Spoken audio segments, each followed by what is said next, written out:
మీరు థంబ్‌నెయిల్ చూసే ఉంటే ఈ పాటికి అర్థమై ఉంటది. ఈ వీడియో వచ్చేసి 'ఐబొమ్మ రవి' గురించి అయితే మాట్లాడుకోబోతున్నాము. సో 'ఐబొమ్మ రవి' గురించి నేను ఈ వీడియోలో చెప్పబోయే ప్రతి మాట ఇంటర్నెట్‌లో ఉన్న ఆర్టికల్స్ ఎన్నో చదివి అండ్ ఎన్నో న్యూస్ ఛానెల్ నుంచి న్యూస్‌ని వెరిఫై చేసుకున్న తర్వాతనే నేను ఈ వీడియో చేస్తున్నానండి. ఈ రోజుకి 14 రోజులు అవుతుంది 'ఐబొమ్మ రవిని' మన క్రైమ్ బ్రాంచ్ డిపార్ట్మెంట్ హైదరాబాద్ వాళ్ళైతే అరెస్ట్ చేసి, సో ప్రెజెంట్ అతనైతే చెంచల్గూడ జైల్‌లో ఉన్నాడు. 2 డేస్ బ్యాకే తనకి రిమాండ్ కూడా కంప్లీట్ అయ్యింది పోలీస్ వాళ్ళ నుంచి. సో నేను ఈ వీడియోలో ముందుగా నేను ఏం చెప్పాలనుకుంటున్నా అంటే, అసలు 'ఐబొమ్మ రవి' ఎవరు? ఎందుకు ఒక 'ఐబొమ్మ' అనే వెబ్‌సైట్‌ని, ఒక ఇల్లీగల్ పైరసీ వెబ్‌సైట్‌ని స్థాపించాడు? అండ్ దాని వెనకాల ఉన్న రీజన్స్ ఏంటి? తన బ్యాక్‌గ్రౌండ్ ఏంటి? తను ఎక్కడి నుంచి వచ్చాడు? అలాగే హైదరాబాద్‌కి రావాల్సిన అవసరం ఏముంది? ఇన్ని రోజులు భారతదేశ పౌరసత్వాన్ని వదులుకొని వేరే దేశాలలో స్థిరపడ్డ తను ఎందుకు హైదరాబాద్ రావాల్సొచ్చింది? అండ్ అదే విధంగా తను హైదరాబాద్‌లో కూకట్పల్లిలో ఉన్నట్టు పోలీసు వాళ్ళకి సమాచారం ఏ విధంగా వెళ్ళింది? ఇలాంటి విషయాలన్నీ మనము ఈ వీడియోలో డిస్కస్ చేద్దాం. నేను ఈ ఇష్యూ మీద ఒక్కరి గురించి మాట్లాడతలేనండి. నేను తెలంగాణ క్రైమ్ బ్రాంచ్ డిపార్ట్మెంట్ వాళ్ళ సైడ్ గురించి మాట్లాడతాను. అలాగే తెలుగు ఫిల్మ్ ఇండస్ట్రీ వాళ్ళ గురించి మాట్లాడతాను. అండ్ అలాగే ప్రజలందరూ ఏమనుకుంటున్నారు? వాళ్ళ ఒపీనియన్ ఏంటి? వాళ్ళ గురించి కూడా మాట్లాడతాను. అండ్ ఆల్ ద వేస్ మన రవి గురించి కూడా నేను చెప్తాను. అసలు ఎందుకు ఇదంతా జరిగిందని. నా ఛానల్‌కి కొత్తగా వచ్చినట్టయితే ప్లీజ్ నా ఛానల్ అయితే లైక్, షేర్ అండ్ సబ్స్క్రైబ్ అయితే చేయండి. సబ్స్క్రైబ్ చేసుకోవడం వల్ల నేను పెట్టే ప్రతి వీడియో మీ దాకా చేరుతుంది. సో ముందుగా అయితే మనం 'ఐబొమ్మ రవి' ఎవరో తెలుసుకుందామండి. 'ఐబొమ్మ రవి' ఒరిజినల్ నేమ్ వచ్చేసి ఇమ్మడి రవి. ఈ ఇమ్మడి రవి అనే వ్యక్తి విశాఖపట్నం జిల్లా, ఆంధ్రప్రదేశ్ రాష్ట్రంలో ఒక చిన్న మధ్యతరగతి కుటుంబానికి చెందిన నార్మల్ వ్యక్తి అండి. సో రవి చిన్నప్పటి నుంచి ఎంతో కష్టపడి చదువుకొని పైకొచ్చాడండి. అలా పైకొచ్చి ఒక చిన్న వెబ్ డిజైనర్ జాబ్ చేస్తూ తన జీవనాన్ని అయితే కొనసాగించేవాడు. ఇక్కడి వరకు అంతా బానే ఉంది. రవి చదువుకున్నాడు, జాబ్ తెచ్చుకున్నాడు అండ్ లైఫ్‌ని లీడ్ చేస్తున్నాడు. వాళ్ళ పేరెంట్స్‌ని మంచిగా చూసుకుంటున్నాడు. కానీ మరి ఏమైంది? ఎందుకు బప్పం అనే సైట్‌ని, ఐబొమ్మ అనే సైట్‌ని స్థాపించాల్సొచ్చింది? ఎందుకు తప్పుడు అడుగులేసాడిక్కడ? సో, ఇక్కడనే ఒక చిన్న ట్విస్ట్ ఉందంటే అసలు ఏం జరిగిందంటే ఇక్కడ రవి లవ్ మ్యారేజ్ చేసుకున్నాడు. లవ్ మ్యారేజ్ చేసుకున్నాడు, హ్యాపీగా ఉన్నాడు. తనకొక కూతురు కూడా పుట్టింది. So, family total happy. కానీ పోను పోను ఏమైందంటే రవికి వచ్చే జీతం సరిపోయేది కాదు. దానివల్ల ఇంట్లో ఎంతో ప్రెషర్స్ వచ్చేవి. అంటే వైఫ్ వాళ్ళ ఫ్యామిలీ నుంచి నీకొచ్చే జీతం సరిపోవట్లేదని రవిని చాలా విధాలుగా బాధపెట్టేవారు. సో, అప్పుడు రవి డిసైడ్ అయిపోయాడు. ఎలా అయినా సరే మనీ సంపాదించాలి. ఏం చేసైనా సరే మనీ సంపాదించాలి. కానీ ఎలా సంపాదించాలో రవికైతే ఒక ఐడియా కూడా లేదు. రవి కూడా మూవీ చూడడానికి మూవీ రూల్స్, తమిళ్ రాకర్స్ అనే వెబ్‌సైట్స్ యూజ్ చేసేవాడు. అలా యూజ్ చేస్తున్న క్రమంలో రవికి ఒక ఐడియా వచ్చింది. అదేంటంటే ఇంత పెద్ద వెబ్‌సైట్స్‌ని వీళ్ళు ఎలా మెయింటైన్ చేస్తున్నారు పోలీసులకు దొరకకుండా అండ్ వీళ్ళకి ఫండింగ్ ఎవరిస్తున్నారు? ఏ విధంగా వీళ్ళు మనీ సంపాదిస్తున్నారని ఒక ఆలోచనలో పడ్డాడు. ఆ రోజు నుంచి రవి మూవీ రూల్స్‌కి, తమిళ్ రాకర్స్‌కి ఫండింగ్ ఏ విధంగా వస్తుంది? వీళ్ళు మెయింటెనెన్స్ ఎలా చేస్తున్నారో రీసెర్చ్ చేయడం మొదలుపెట్టాడు. సో, రవి మొత్తం రీసెర్చ్ చేశాడండి. ఇల్లీగల్ పైరసీ వెబ్‌సైట్స్‌కి ఫండింగ్ ఏ విధంగా వస్తుంది? మనీ ఏ విధంగా జనరేట్ అవుతుందని ఒక రీసెర్చ్ అయితే చేశాడు. ఆ రీసెర్చ్‌లో రవికి తెలిసిందేంటంటే ఇల్లీగల్ యాప్స్, బ్యాన్ అయిన యాప్స్ ఉంటాయి కదండీ ఇండియాలో. ఆ యాప్స్ నుంచి ఈ మూవీ రూల్స్ వాళ్ళకి ఫండింగ్ అయితే వస్తుందని గమనించాడు. ఎందుకు బ్యాన్ అయిన apps or illegal gambling sites movie రూల్స్‌కి ఫండింగ్ ఇస్తుంది అనేది మీకు ఒక డౌట్ రావచ్చు. ఇక్కడ నేను ఒక ఎగ్జాంపుల్ తీసుకుంటున్నా. నేనొక యూజర్ అండి. నేనొక మూవీ చూడాలనుకుంటున్నాను. ఒక illegal piracy website something movie రూల్సే అనుకోండి. మూవీ రూల్స్‌లో నేను మూవీ చూడాలనుకుంటే ఏం చేస్తా? ఏదో ఒక బ్రౌజర్ ఓపెన్ చేసి మూవీ రూల్స్ అని టైప్ చేస్తాను. మూవీ రూల్స్‌లోకెళ్తాను. నాకు నచ్చిన మూవీని సెలెక్ట్ చేసుకుంటాను. సెలెక్ట్ చేసుకొని ఆ లింక్ మీద క్లిక్ చేశాను.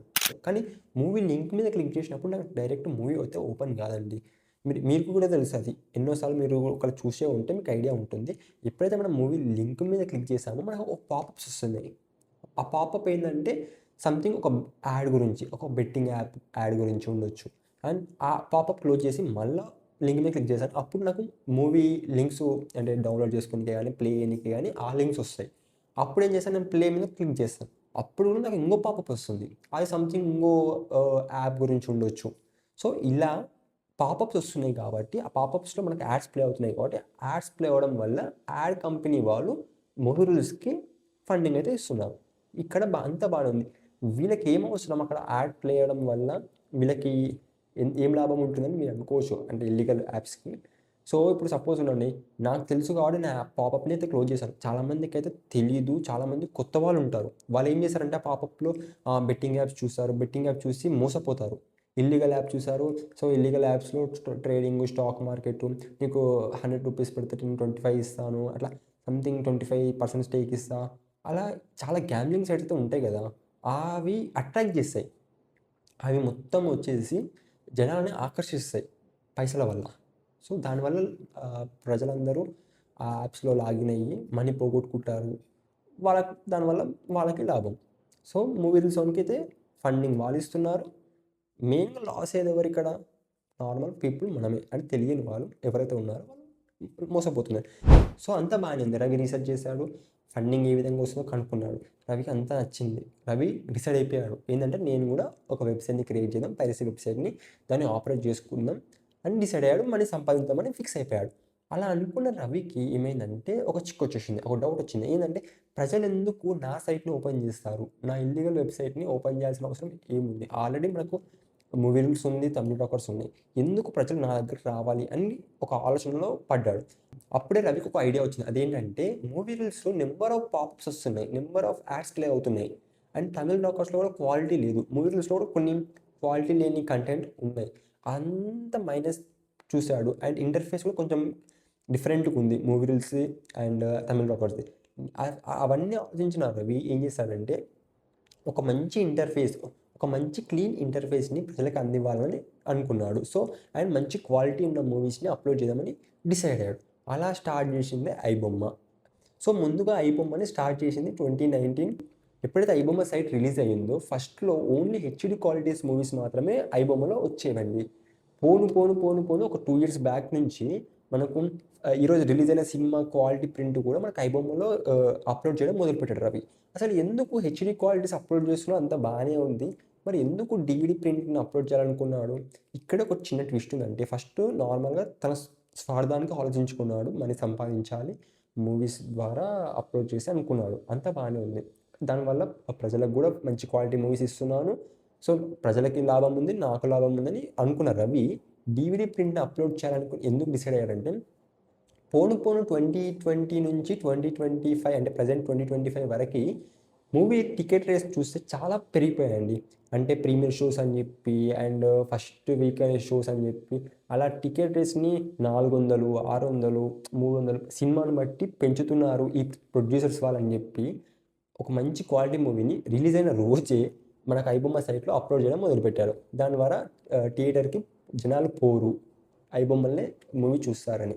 సో, దానివల్ల పెద్ద ఇంపాక్ట్ తెలుగు ఫిల్మ్ ఇండస్ట్రీ మీద, తెలుగు సినిమాల మీద పడ్డదండి. ఎందుకంటే జనాలందరూ కొంచెం క్వాలిటీ మంచిగానే ఉంటుంది ఐబొమ్మలో. ఐబొమ్మలో చూస్తున్నారు. ఎవరు థియేటర్‌కి ఎళ్ళట్లేదు ఎక్కువ మంది. పోతున్నారు కానీ ఎక్కువ మంది పోవట్లేదు. ఒకవేళ మంచి సినిమా, పెద్ద హీరో అయితే తప్పకుండా జనాలు పోతున్నారు. అది వేరే విషయం అండి. సో, రవి అలా చేయడానికి కారణం వచ్చేసి మెయిన్ ప్రజలే అండి. ప్రజలకి అంతంత టికెట్ రేట్లు పెడితే ఎలా వస్తారు థియేటర్‌లకని అనుకోని మాత్రమే పెట్టాడు. దాంట్లో రవికి ఏ స్వార్థం లేదు. ఇదైతే మనకు క్లియర్‌గా అర్థమవుతుంది. సో, స్టార్టింగ్ స్టేజ్‌లలో రవి ఆపరేషన్ మొత్తం ఇండియా నుంచే చేశాడండి. ఐబొమ్మని నడిపించడం అంతా. కానీ పోను రవికి అర్థమైంది ఏంటంటే ఇండియాలో ఉంటే నేను పోలీసులకు దొరికిపోతానని డిసైడ్ అయ్యి వేరే దేశాలకు వెళ్ళిపోయాడు. అంటే యూరోపియన్ కంట్రీస్ సైడ్ వెళ్ళిపోయాడు. అక్కడి నుంచి ఐబొమ్మనైతే మళ్ళా నడిపించడం మొదలుపెట్టాడు. అలా నడిపిస్తున్న క్రమంలో రవికి ఏమర్థమైందంటే ఎప్పటికున్న ఏ దేశంలో ఉన్నా భారతదేశం నన్ను వదిలిపెట్టదని మైండ్‌లో పెట్టుకొని ఏం చేశాడంటే భారతదేశం పౌరసత్వాన్ని వదులుకున్నాడు. ఎప్పుడైతే భారతదేశ పౌరసత్వాన్ని వదులుకున్నాడో రవి అప్పుడు ఏం చేశాడంటే ఏదో ఒక దేశ పౌరసత్వం అనేది తీసుకోవాలని నిర్ణయించుకున్నాడు. సెయింట్ కిట్స్ అండ్ నీవీస్ అనే దేశం పౌరసత్వం ఇస్తుంది ఎవరైతే విదేశీయులు కొంత అమౌంట్‌ని వాళ్ళ దేశంలో ఇన్వెస్ట్ చేస్తే అనే విషయాన్ని రవి తెలుసుకున్నాడు. అప్పుడు రవి ఏం చేశాడంటే ఆ దేశానికి వెళ్ళి కొంత అమౌంట్‌ని ఇన్వెస్ట్ చేసి ఆ దేశ సిటిజన్‌షిప్ తెచ్చుకున్నాడు. సో, మరి ఎందుకు ఇండియా వచ్చాడంటే రవి వచ్చేసి చాలా న్యూస్ ఛానెల్స్ ఏం చెప్తున్నాయంటే డివోర్స్ వల్ల వచ్చాడని కొన్ని ఛానెల్స్ చెప్తున్నాయి. అండ్ కొన్ని ఛానెల్స్ వచ్చేసి ఏందంటే తనకున్న ఆస్తులు అమ్ముకొని వెళ్ళిపోవడానికి వచ్చాడని కొన్ని ఛానెల్స్ చెప్తున్నాయి. కానీ ఇక్కడ కరెక్ట్ న్యూస్ ఏదో నాకు తెలీదండి. మొత్తానికైతే పోలీస్ వాళ్ళకి ఇన్ఫర్మేషన్ వచ్చినంక మన క్రైమ్ బ్రాంచ్ డిపార్ట్మెంట్ వాళ్ళైతే కూకట్పల్లికి వెళ్ళి కూకట్పల్లిలో రవినైతే అరెస్ట్ చేశారు తన ఓన్ ఫ్లాట్‌లో. సో, అరెస్ట్ చేసినాక 2 డేస్‌కి ప్రెస్ మీట్ పెట్టి ఏం చెప్పారంటే రవి 15 లాక్స్ యూజర్స్ డేటా తన దగ్గర పెట్టుకొని ఇన్ని రోజులు పోలీసు వాళ్ళని బెదిరించాడు. అండ్ అదే విధంగా 15 లాక్స్ యూజర్ డేటా ఎవరెవరికి అమ్మాడు, డార్క్ వెబ్‌లో అమ్మాడా లేదా ఇంకా వేరే హ్యాకర్స్‌కి అమ్మాడా, ఎంత డబ్బుకి అమ్మాడు, ఇలాంటి విషయాలన్నీ ఎంక్వైరీ చేస్తున్నట్టు ప్రెస్ మీట్‌లో చెప్పారు. సో, అంతా బాగానే ఉంది. రవిని తీసుకుపోయి కోర్ట్‌లో హాజరుపరిచారు. హాజరుపరిచినాక చెంచల్గూడ జైల్‌లో కోర్టు తరలించింది. సో, తరలిన తర్వాత రవిని 14 డేస్ అనుకుంటానండి. కరెక్ట్ తెలీదు. 10 డేసో రిమాండ్ చేశారు. రిమాండ్ చేసినాక 2 డేస్ బ్యాకే రవిని కూడా మళ్ళీ చెంచల్గూడ జైలుకి పంపించారు. రిమాండ్ కూడా పూర్తయిపోయింది. రవి బెయిల్ కోసం అయితే కొంతమంది లాయర్లు అయితే పోరాడుతున్నారు. ఇది తెలిసిన విషయం. రవికి బెయిల్ వస్తుందా రాదా అయితే ఇప్పటివరకైతే నో క్లూ అండి. చాలామంది అయితే పోలీస్ వాళ్ళ మీద నెగిటివ్ కామెంట్స్, నెగిటివ్ వీడియోస్ అయితే చేస్తున్నారండి రవి అరెస్ట్ అయిన తర్వాత నుంచి.